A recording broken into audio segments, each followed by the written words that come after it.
Hello guys, आज हम बना रहे हैं गोड़ की भैंस। काठियावाड़ी लोग खाते हैं उसको। गोड़ की भैंस बना रहे हैं। किसी को पता है गोड़ की भैंस कैसी होती है? हमको जिसको पता है वो कमेंट करे। गोड़ पूरा गड़ी गया है। गोड़ गढ़ते ही हमने भड़का डाला है गेहूं का।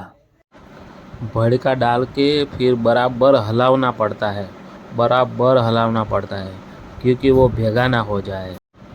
हलाने के बाद उसको ढाकना ढक के फिर 15-20 मिनट तक रखना पड़ता है। और हमारे गोड़ की भैंस एकदम मीठी ताजी मस्त तैयार। એ હાલો ગોળની ભેંસ ખાવા, હું તો દૂધ હારે ખાઉં છું, તમે શીમાં ખાવ છો?